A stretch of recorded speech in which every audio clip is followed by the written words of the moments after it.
To introduce Kyle Vandekleut.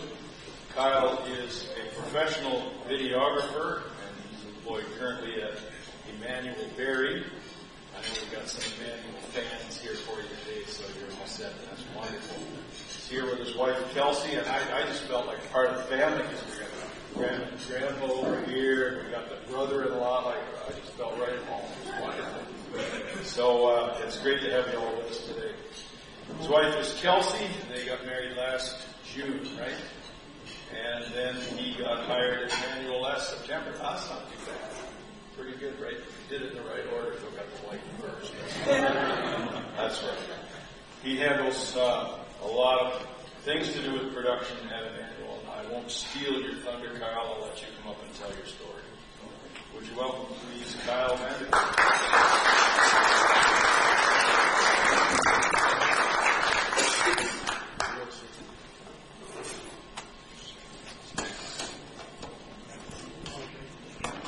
That's great. Well, thank you for that kind introduction. Work in production, but I can't pick the next time. You're not great.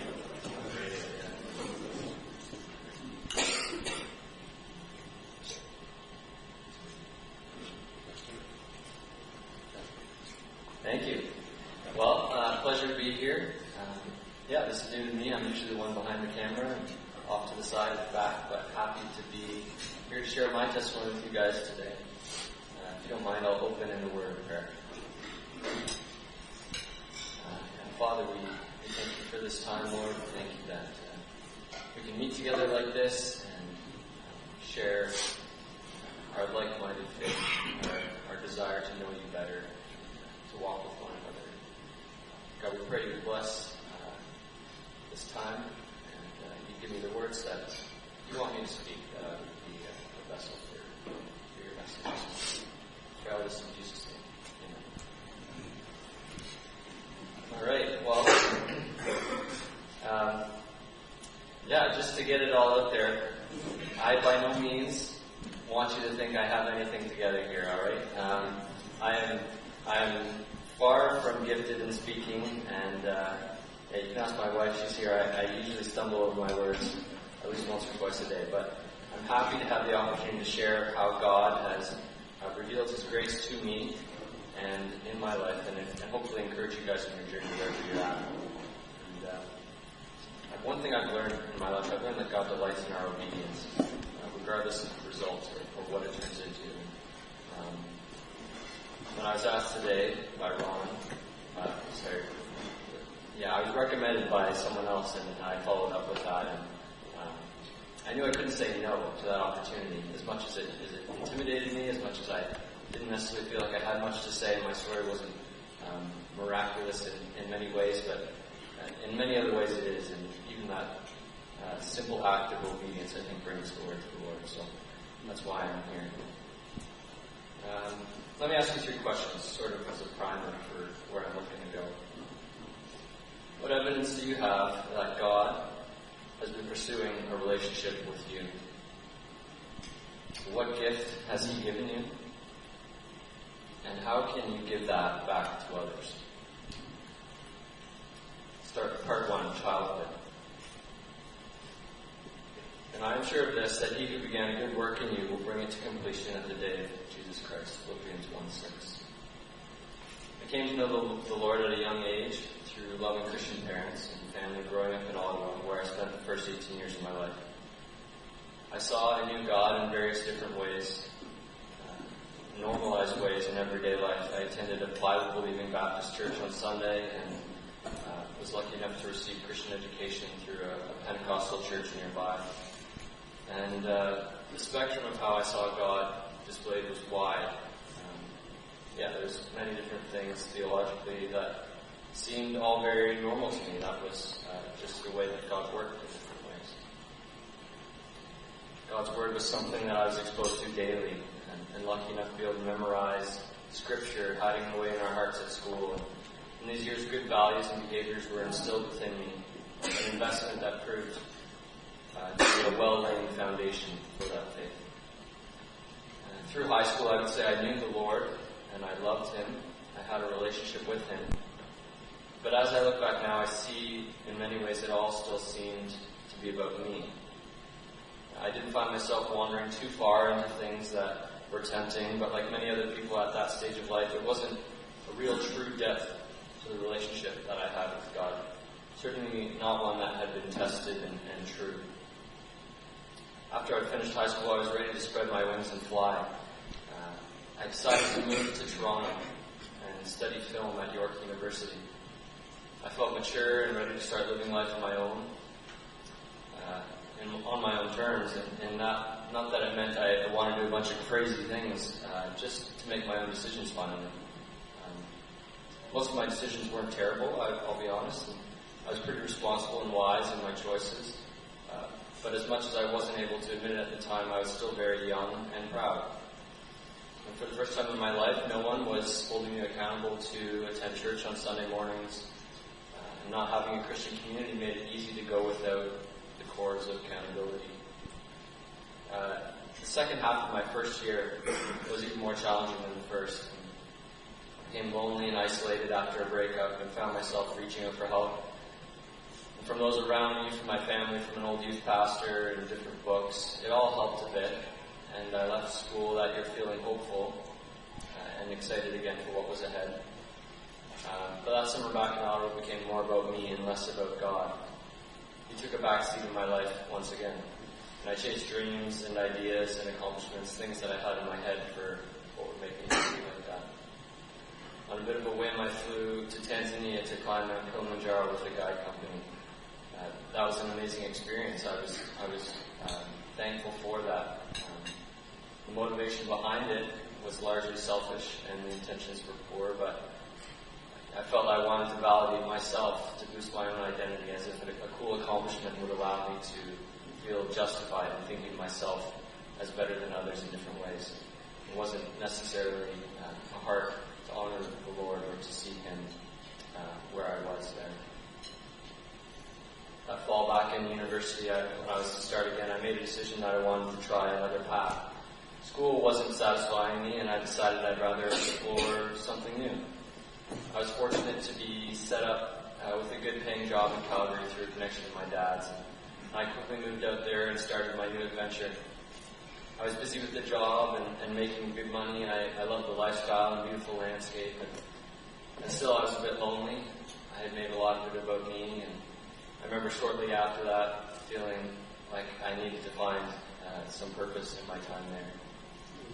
I reached out and tried a few churches. I connected with one that had a good young adults community, and that was great. I found purpose. I found friends. I found like I had some reason to be there again.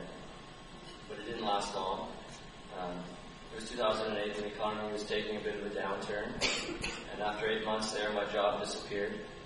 So I decided to disappear a bit and take the money I had saved up, and I went traveling instead for a few months, backpacking through Europe.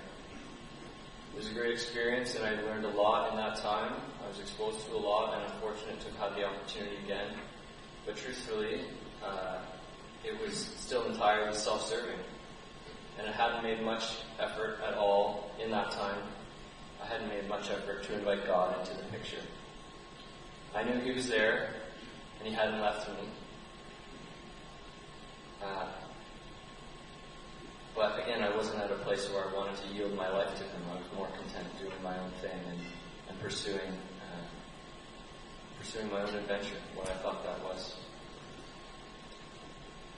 Checking in when it served me, certainly not living a life surrendered to Him. When I was back in Canada later that summer, I decided to move to Toronto and try school again, thinking maybe this year would be different. But it wasn't. In the time I was there, for one semester, I decided it wasn't for me. I was living with a good friend in a 2-bedroom apartment in the city. Rent wasn't cheap, and I didn't have a job.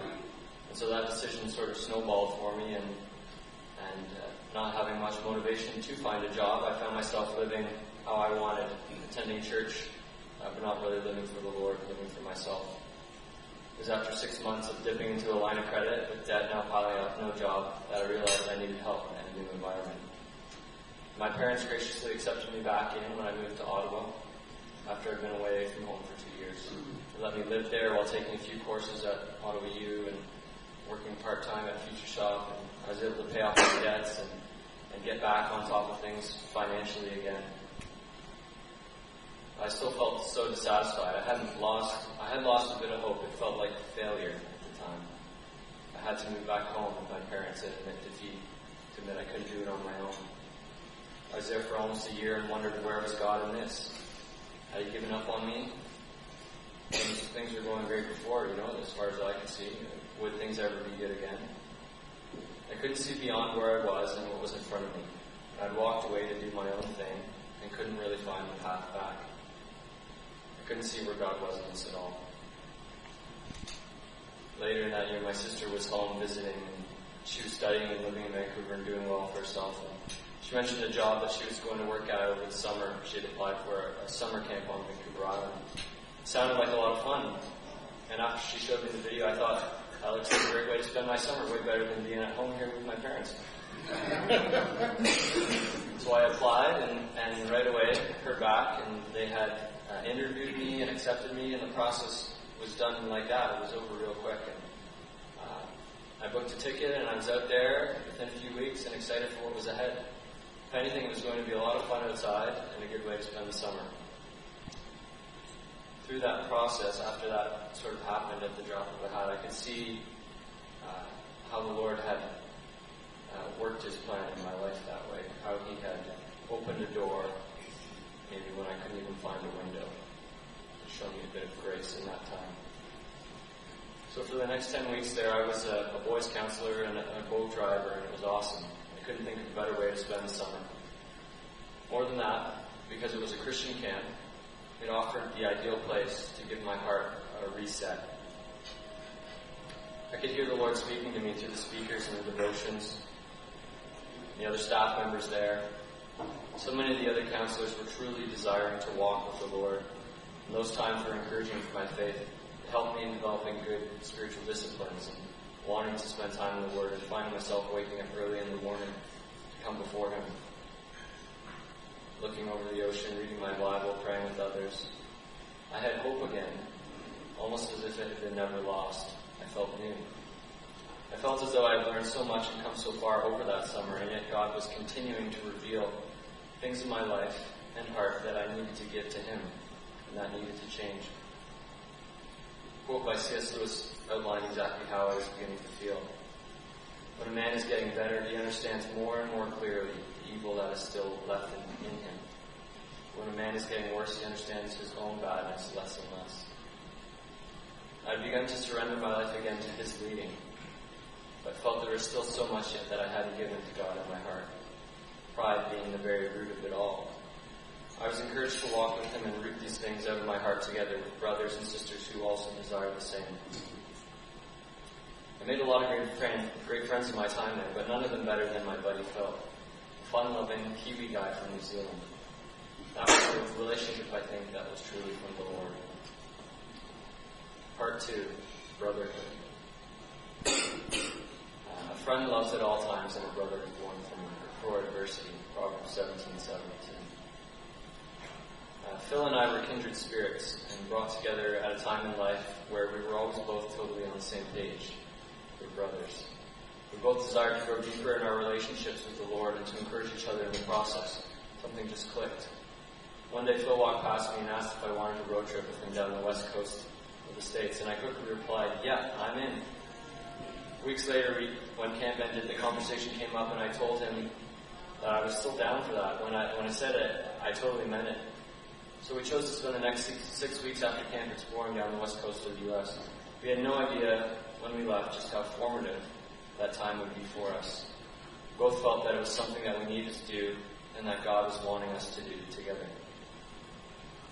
The first major obstacle we had was that Phil, being from New Zealand, and me being from the other side of the country, neither of us had a car. One day, while I was getting stitched up at the nurse's office at camp after injuring myself outdoors during a big game, I mentioned our plans in passing to the nurse. Funny enough, she told me that she was going to be out of the country for those exact dates that we were already planning to go, and if we wanted, we could take her car. Wow, that's cool. But I didn't think much more of it at the time. I was thinking in my head, who lends their car to a pair of crazy 22-year-old guys? There's no way that she was serious about that. Sure enough, when camp ended, she was good to her word and gave us her car with no conditions. Already we see God's provision from the very beginning of the trip. He continued to provide a way for it to happen. And over the course of that trip, there were dozens of examples where we saw His provision for us. Things along the way that drew us closer to Him. One of the coolest examples of a step of obedience that He brought us to was when I was baptized. We were visiting some friends in Victoria right before we were about to leave down the coast on our trip. We were there for only a weekend and last minute decided to visit our friend's church. We were late showing up and the only seats available were the pews in the very front row, 2 feet from the pastor. I sat down, slightly uncomfortable, but ready to listen, even more inherently being so close to what he had to say. He was speaking from Acts 8, verses 26 to 40. I remember it like it was yesterday. The story of the Ethiopian eunuch and Philip. He was talking about baptism, and immediately conviction was in my heart, as I had continued to put off being baptized for a while without good reason.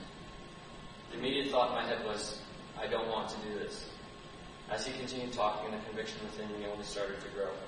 And I said to God in my head, God, I don't want to do this right now.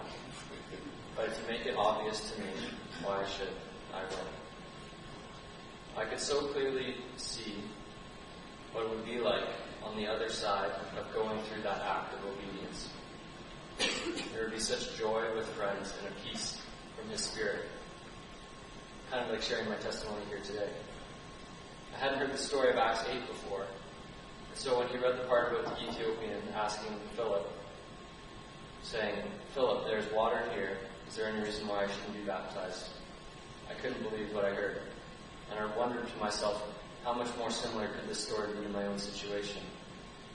With my brother Philip, my good buddy, sitting beside me, could God make it any more painfully obvious to me, being the words that I needed to say? Those are the exact words I would say to Phil after the service as the pastor ended by asking if there was anyone here that believed and hadn't yet been baptized. Phil said, of course you should. Our towels are even in the trunk. So I went forward and shared my testimony there and was baptized. It was a step of obedience, something I felt the Lord had brought me to, and asked me to take a leap of faith.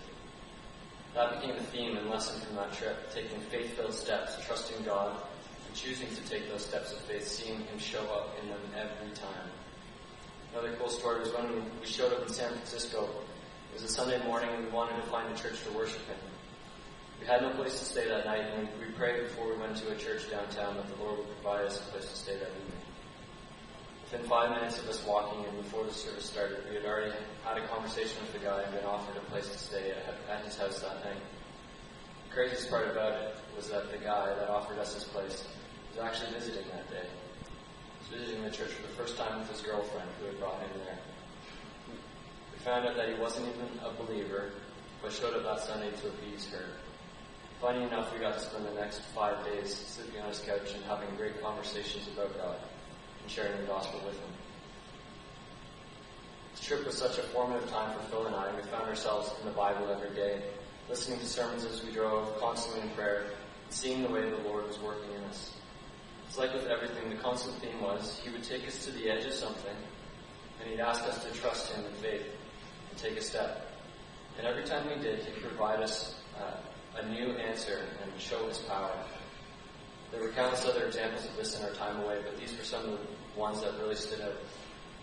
It was impactful for me and an important time of life, and it revealed to me, in the midst of any doubts I might have, that the Lord does have a plan for each of us and simply requires us to give Him our lives in obedience, and He will take care of the rest. So skipping over the next few months, we made some plans to fly to Australia. Phil had to be there for a wedding. One thing specifically that the Lord taught me in that time while we were visiting there was during a visit to one of the big churches there, Hillsong, near where we're staying in Sydney. I was so struck by the way that they used video creatively, and it reignited a passion within me. knowing that that had been a way that God had gifted me, but one that I hadn't really been using for His glory. I hadn't chosen to harness that. I began to see how everything could be harnessed to point towards Him. Much of the next year was spent traveling with Phil and some other friends. There were lots of cool opportunities from this stage of life and travel as well. I'm grateful that the Lord gave me the opportunities. We simply wanted to grow deeper in our relationships together with Him. And God bonded us together, accountable to one another, totally open with one another, desiring to honor Him with our lives together, whatever that looked like. It was clear that this was a brotherhood that we had formed, that God had brought together for a time to teach us both and draw us in for His purposes. God uses other people in our lives at specific times to grow us. We all need a friend like that. Part 3, servanthood. If anyone serves me, he must follow me. Where I am, there will be my servant also. If anyone serves me, the Lord will honor him. John 12:26. A year and a half of travel and adventuring after leaving home, I found myself back in Ottawa. I was 23 and close to my relationship with the Lord, but not sure what was next. One of the coolest things that I got to do when I got back was to spend time with my Nana. It was in her 70s at the time. All through her life, she had been dedicated to praying for me and constantly reminded me of that. We found ourselves in such a similar place spiritually, truly desiring to serve the Lord with our lives and seeking the opportunities to do so every day. We committed to coming before the Lord together every morning for 40 days. What a cool time that was for me, and I learned so much from her and her wisdom. And it was such an encouragement for her to see how her prayers for all those years had been answered in my passion for the Lord. In that time, I came back to the idea of pursuing, creating, using video creatively for kingdom purposes. I found a school program that fit for me exactly what I was looking for, and I moved out to Vancouver for a 1-year intensive college program at Vancouver Film School. It was a challenging year academically, but it prepared me for what the working world and my field would be like. And finally, I found what it was that I wanted to pursue, which aligned with how I felt God had gifted me. I also saw the way that it could be used to bring glory to Him, and that's what excited me more than anything else. When I graduated, I decided that I wanted to move back to Ontario and start applying for jobs nearby. I applied to a job in Barrie, working in my field at The Source, their head office. In the process of applying, I drove from Ottawa to Barrie and back in a day. It ended up being 13 hours of driving just for the interview. I'd never been to Barrie before, but I felt that if that's where the Lord wanted me, then I wanted to explore that. It wasn't my dream job, but it felt like that's where I needed to be. And after that interview process, I felt such a peace about accepting that. I chose to trust Him in that next step, as I had in the past, as He had been teaching me what that looked like. I began my position there in the spring of 2014 and fully moved to Barrie. I quickly found myself connected with the young adults community at Emmanuel and integrated into that community there. I've seen the way that He has grown me in my time here and allowed me to plant roots and invest deeper into the lives of those around me long term, different from the stage when I was more transient and looking to do my own thing. Less adventure, but more investment. And He has blessed me immeasurably with family and church and friends, more so than I could have imagined. 6 months ago, I trusted Him again in the decision to move jobs, now working at Emmanuel as a video producer, hoping to tell the stories of the members of the church, the testimonies, and share God's goodness to them. I'm also excited to look at new projects and creative ways to tell about the grace that He has shared with each of us. I'm so thankful to Him for how He has called me to Himself and provided for my every need, learning obedience and the joy that it is in walking with Him. I have seen Him answer so much prayer along the way, and seen His goodness to me in bringing me my beautiful wife, who I met through the young adults group. We were married this past summer, and she's here with me today. Coming back to those questions that I asked at the start, ones that I feel I can answer now for myself and have seen in my own life. First one, what evidence do you have that God has been pursuing a relationship with you? In my life, I see that He has walked with me through each stage. When I wanted to walk with Him, when I didn't, when I wasn't sure where I needed to be or what I was supposed to be doing. He sought me out. He pursued me. he opened the door when I couldn't see a window. And all he asked from me was my obedience. What gift has God given to you? I see now how he has woven common themes throughout my life at different times. I've seen them come in and out, back and forth, and haven't always chosen to embrace these gifts. They've been things that maybe I haven't wanted to identify myself with at different times, or I wasn't sure if I was truly gifted in those areas. But I think, for myself at least, the way that you see a recurring theme in that, God gives us each different gifts, and he does that for a reason. All he desires is for us to surrender that to him, yield ourselves, that we might be used by his power for his purposes. And who are we to say that we aren't gifted in something like that? If he desires to use us in that, he has given us that gift, and we are to honor him with it. When I have done that, I have seen how God has used me to bless others and glorify himself through me. And last question, how can you give that back to others? And I'm really excited for the place I'm at now. Not that it's finally all come together and everything's perfect, but I've chosen to obey him along those steps. Wherever he's leading me and trusting him along the way. And excited for how God plans to use the tools before me, the people that I'm surrounded by, and the skills that he's gifted me with and others. And desiring to draw others to himself in that way, share more of his great story in our lives. So thank you for listening to me and my story, and praise God.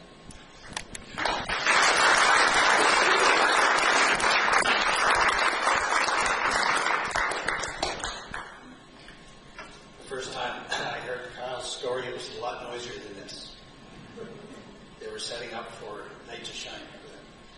And every few seconds they were cranking the lift. And so this is a better one for me. I got to hear the whole story. One of the most exciting things for me in this ministry, having been at it for a long time, is that God's bringing a lot of younger business people to share their story. It's really cool. So we're always grateful, and we have a little gift for you.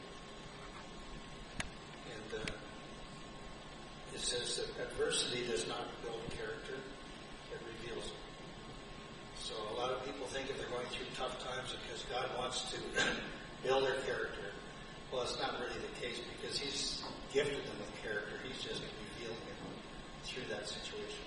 So that's for you. And this is the book I talked to you about that I'd love you to read and share with somebody once you're finished.